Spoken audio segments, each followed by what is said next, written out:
Hola amigas y amigos, les habla Vilma Petras, bienvenidos a una nueva edición de Factor Global. Bueno, no pude estar con ustedes la semana pasada, como ustedes saben yo soy académica, tenía compromisos profesionales, pero estoy de nuevo con ustedes y yo les traigo hoy un programa muy interesante.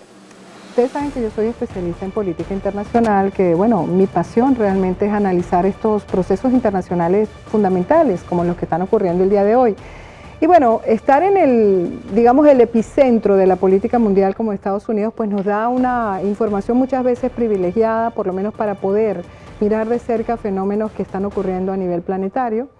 Por supuesto, la política exterior de Estados Unidos es punto de primer orden.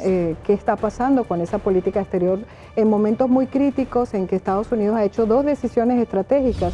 Una que tiene que ver precisamente con el hecho de que Estados Unidos se retira del acuerdo nuclear con Irán, ustedes lo están viendo en pantalla, una decisión que evidentemente ha sido en algunos casos, aplaudida y en otros casos criticada, pero que quisiéramos analizar precisamente con expertos sobre el tema.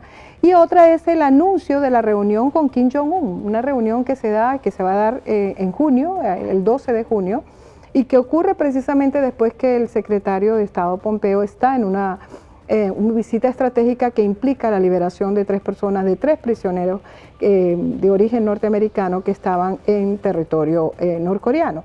Por supuesto, no voy a dejar de analizar el tema venezolano. Ustedes saben que Venezuela es una preocupación permanente, porque también queremos analizar la política exterior de Estados Unidos hacia América Latina, sobre todo en momentos en que, bueno, se cierne de nuevo cierta amenaza de que en ciertos países ganen gobiernos de izquierda, pero bueno, en Venezuela hay un gobierno de izquierda que no solamente ha destruido a la población venezolana, sino que se ha convertido en una crisis regional, y el vicepresidente de los Estados Unidos y digamos la política de la administración Trump parece haber sido una política crecientemente dura con respecto a lo que está ocurriendo en Venezuela. Han habido inclusive declaraciones muy contundentes del vicepresidente que han pedido hasta el retiro de Venezuela de la OEA. Nosotros vamos a analizar este tema y los temas de América Latina con un experto también sobre esto, y finalmente no podemos dejar de pensar en lo que está pasando en Colombia. Muy pronto, a finales del mes de mayo, viene la primera vuelta. Creemos que va a ser una primera vuelta porque ningún candidato ha logrado, o hasta ahora, según las encuestas, pudiera rebasar más del 50% que se necesitaría para ganar en primera vuelta.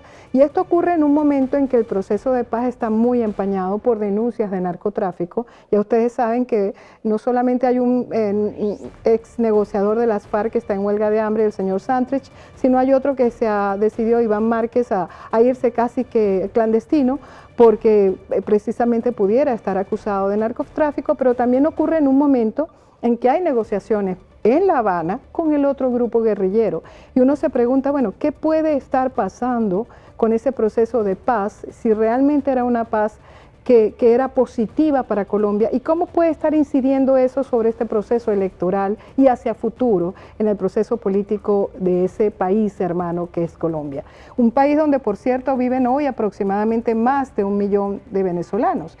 Bueno, y aparte yo quisiera compartir con ustedes que voy a tener a unos expertos de verdad de primer orden. Voy a nombrar al primero de ellos que me va a acompañar por lo menos en la primera media hora del programa, es a Sami Eppel. No solamente es un gran amigo a quien estimo, sino también un gran conocedor del acuerdo nuclear de Irán, no desde ahorita. Desde mucho tiempo atrás él ha venido siguiendo lo que ha venido pasando con esta conformación de una identidad nuclear por parte de Irán y la amenaza que representa no solamente Irán en ese nivel, sino también el terrorismo chiita. Muchas veces que no se toma en cuenta ese terrorismo y resulta que es tan peligroso o más peligroso, yo diría que en la misma proporción probablemente, que el terrorismo sunita, que es el que nos ocupamos cuando hablamos de ISIS, cuando hablamos de Al-Qaeda. Bueno, él está con nosotros el día de hoy, bueno, cumpliendo con un compromiso de amistad, pero también un compromiso profesional, porque él es además un experto en antiterrorismo, un denunciante del antisemitismo en el mundo, y precisamente por eso siempre ha sido un estudioso de estos temas fundamentales. Él nos va a acompañar, como les dije, en la primera media hora.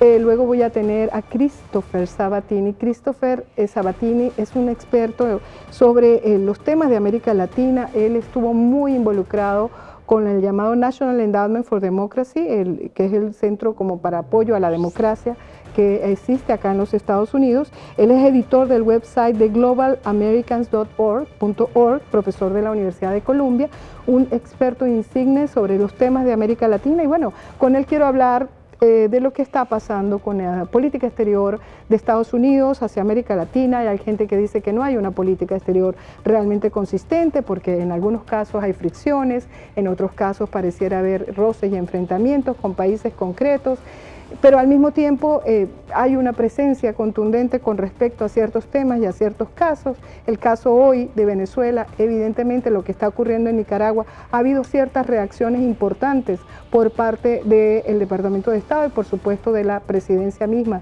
de los Estados Unidos, y queremos analizar esto con Christopher Sabatini. Y finalmente voy a tener para el tema de Colombia a Ernesto Yanjure. Ernesto es un analista político muy conocido, muy reconocido en su país, controversial, polémico según algunos, pero sin duda una figura importante, y él es director de un diario digital llamado losirreverentes.com. Él nos va a acompañar para analizar este tema tan importante que es las próximas elecciones, la primera vuelta que va a ser a finales de este mes en Colombia, y cómo el proceso de la que yo he llamado la narcopaz pudiera estar tocando ese proceso tan importante y pudiera empañar también el proceso político en Colombia. Y bueno, para empezar este programa yo quisiera que ustedes se quedaran conmigo y vieran este primer sonido donde se habla precisamente de la estrategia de Estados Unidos respecto a Irán y a Corea del Norte. Quédense con nosotros.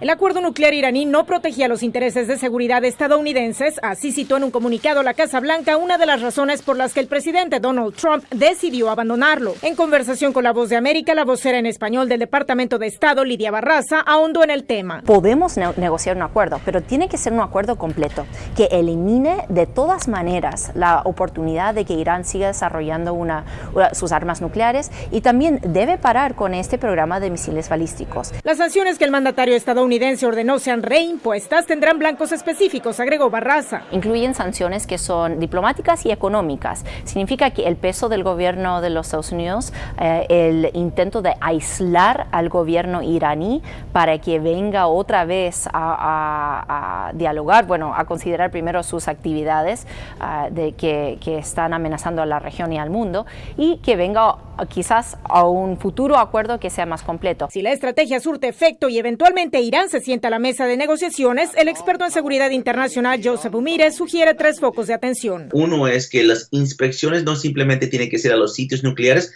pero también los sitios militares, particularmente el sitio de Parchin, que está bajo una montaña que toda la comunidad internacional y la comunidad de inteligencia sospecha que ahí es donde tenía su programa secreto nuclear. Segundo, yo creo que Irán debería explicar por qué quiere un misil balístico intercontinental, y por tercero, ser más transparentes de cómo están enriqueciendo su uranio y consiguiendo los centrífugas para su uranio. Y ante el planeado encuentro bilateral entre Washington y Pyongyang, Umire reflexionó sobre las capacidades militares de ambos gobiernos. El más avanzado es Corea del Norte, pero el más peligroso es Irán, porque Corea del Norte de cierta manera siempre es un partido comunista que quiere el poder, estilo Cuba, ¿no? Irán es una revolución islámica vinculado a un imperio persa que quiere conquistar el mundo. Verónica Valderas Iglesias, Voz de América, Washington. Bueno, bienvenido, Sami. Gracias por estar con nosotros. Un gran placer, Vilma. Bueno, yo quiero que sepan que Sami ha sido un seguidor insigne precisamente de este tema del acuerdo nuclear. Desde mucho tiempo atrás, Sami, tú has venido siguiendo con muchísima seriedad. Nosotros hemos tenido en este programa a Joseph Umire, claro, lo tuvimos por el caso venezolano y también por el caso de la presencia iraní, por cierto, en Venezuela y en otras partes de América Latina. Y lo que él dice ahí con respecto a este acuerdo, yo quisiera que tú nos dieras un recuento primero de por qué ha sido o no positivo que Estados Unidos se retire y estas condiciones que habla Joseph Umire respecto a por qué Irán no ha permitido las inspecciones en los sitios militares, por ejemplo, y por qué produce cohetes interbalísticos, por ejemplo. ¿Para qué? ¿Con qué fin? Mira, conozco a Joseph, un gran experto, somos amigos. Primero yo creo que hay que hacer unos 3-4 minutos para que el público entienda cómo llegamos hasta aquí. En el año 1979, el presidente Carter decide que que el Shah de Irán, que era en aquel momento el mandatario de Irán, era un monarca, como todos los otros del Medio Oriente, eran reyes, monarcas, emperadores, etc. Había que hacer democracia, había que democratizar a Irán. ¿Por qué? Porque los enemigos no se dejaban, entonces había que presionar a los amigos. Bueno, entonces, pero en ese momento Irán era un país luminoso, Irán era un país progresista, un país que miraba hacia el oeste. Antes de la revolución. Antes de la revolución. De los ayatolás, claro. En 1979 ocurre este cambio, sale el Shah de Irán y se le entrega, prácticamente se le entrega a los ayatolás, en particular al ayatolá Khomeini, que estaba en París exiliado, se le entrega el país. Él llega, y esto es para dar una idea de cómo funciona la mentalidad de estos personajes, él llega a Irán, a Teherán, se baja del avión, besa la tierra y dice, palabras textuales de él, dice, no importa que cada iraní muera, no importa que Irán se convierta en cenizas mientras Alá triunfe. Entonces, imagínate de que estamos hablando de un genocida en potencia. Totalmente, de su propio pueblo. Totalmente. O sea, un dogmático religioso de lo peor. Esto él lo demuestra, por ejemplo, años después hubo la guerra con Irak. Irán tuvo una guerra con Irak donde hubieron, de las dos partes, hubieron casi 1 millón de muertos. Así es. Entre esos muertos, hubieron más de 20.000 niños de 10 y 11 años. Uno dice, bueno, ¿y por qué habían niños de 10 y 11 años muertos ahí? Bueno, porque el régimen de Irán, cuando tenía que limpiar un campo minado para que las tropas pudieran penetrar detrás de ellos, mandaba niños de 10 y 11 años, los mandaba con una cadenita guindado con una llave de plástico que supuestamente cuando volaran en pedazos al pisar las minas, entonces con esa llave ellos iban a abrir las puertas del paraíso. Qué barbaridad. Entonces estamos hablando de algo... De un genocida, no es un potencial genocida. Exacto, de un genocida. No olvidemos tampoco que los ayatolás secuestraron inmediatamente de llegar, secuestraron por 444 días a todo el componente diplomático americano en Teherán. Entonces no estamos hablando de ningunos angelitos y luego, bueno, entonces empieza su desarrollo, digamos, que tú lo mencionaste, terrorista en el mundo entero, con Hezbollah, por ejemplo, en nuestro continente, en Argentina, hace 23 años atrás se ocurre la voladura de la AMIA, con 95 muertos. Y cientos de heridos, todos argentinos. Eso es lo que yo te quería preguntar, Sammy, en mi introducción de alguna manera, bueno, lo mencioné, que a mí me llama muchísimo la atención, que pese a que Estados Unidos sí reconoce que efectivamente existe un terrorismo chiita, sin embargo la concentración en general del mundo occidental ha sido contra el terrorismo sunita. Claro, ha sido el más catastrófico, el que ha hecho cosas más, bueno, como tú dices, lo que pasó en Argentina fue catastrófico, pero claro, cuando tú lo comparas con lo que pasó el 11 de septiembre, lo que pasó con ISIS y toda esta dinámica destructiva y perversa de esos grupos, entonces tú dices, el otro como que no queda tan mal parado, o es que simplemente se hace el mundo occidental la vista gorda con esto que sin embargo siguen haciendo de la suya, no solamente en América Latina, en otras partes del mundo, incluyendo, por cierto, en el Líbano y en la propia Siria. Mira, son dos formas de trabajar diferentes, pero con el mismo fin. Claro. O sea, el radicalismo islámico sunita, el radicalismo islámico chiita, persigue la misma cosa, que es la dominación del mundo a través del miedo. Claro. Eso es así. Entonces, unos son, digamos, menos violentos que otros, porque se dedican, por ejemplo, en Latinoamérica, que se dedica a Hezbollah, se dedica mucho al narcotráfico, al lavado de dinero, etcétera, etcétera. ¿Por qué? Para recabar fondos. Sí, negocios porque tienen negocio. Etcétera. Porque imagínate qué cosa más perfecta. Incluso a insertarse políticamente. Claro, ¿no, qué cosa más perfecta que la unión del radicalismo islámico, el terrorismo, digamos, con el narcotráfico. Así es. O sea, dos elementos que ideológicamente diríamos no tienen nada que ver uno con el otro, pero que trabajan juntos. Así es. ¿Entiendes? Y entonces, eso es lo que pasa. Ahora bien, yéndonos ya hacia el tema del famoso acuerdo nuclear. Recordemos que en el año 2005 2007 y 2009, repetía la misma resolución, las Naciones Unidas, el Consejo de Seguridad, toma una resolución unánime, todos los países, incluyendo Rusia, China, Francia, etcétera, etcétera, todos los países, y le dicen a Irán, usted tiene que terminar su programa nuclear, sin hacer distinción si el programa es civil o militar. Simplemente lo que se estaba viendo era tan nefasto que había que pararlo. 2005, 2007 y 2009. En el 2009, ya con Obama en el poder, no había ningún resultado de parte de Irán, se aplican las sanciones. Exacto. Y entonces esas sanciones en 3 años llevan a Irán prácticamente de rodillas.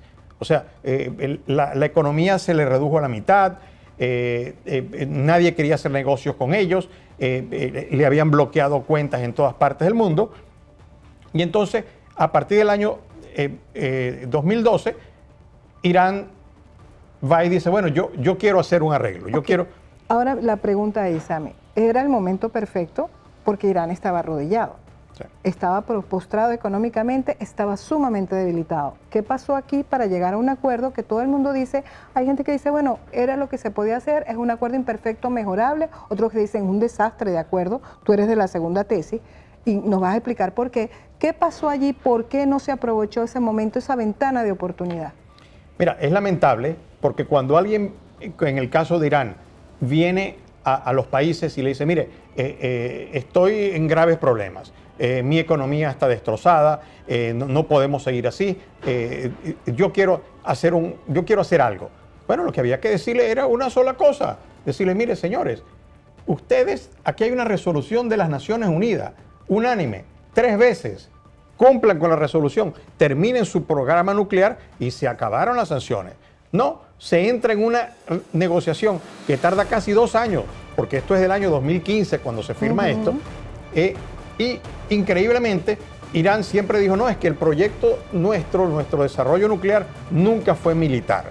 Pero sin embargo, un año después de que empiezan estas negociaciones, en el año 2013, se descubre que Irán tiene una planta nuclear de agua pesada, un reactor nuclear de agua pesada. Resulta que el reactor nuclear de agua pesada, y no me quiero poner muy técnico aquí porque no vamos a terminar nunca entonces, es solamente para fabricar plutonio, no es para otra cosa. El plutonio no tiene aplicación civil. Exactamente. El plutonio tiene aplicación militar. Ya está. Sami, Entonces, vamos a hacer un corte porque yo quiero que tú nos expliques bien sobre ese acuerdo precisamente y el papel que puede haber jugado PDVSA para que Irán llegara a eso, a crear un reactor nuclear que permitiera de hecho producir plutonio. O sea, yo quisiera que la gente entendiera que lo de Irán con Venezuela es mucho más serio de lo que nosotros creemos. Quédense con nosotros para que en ese próximo segmento Sami Eppel nos siga explicando este tema tan crítico donde aparece involucrada PDVSA.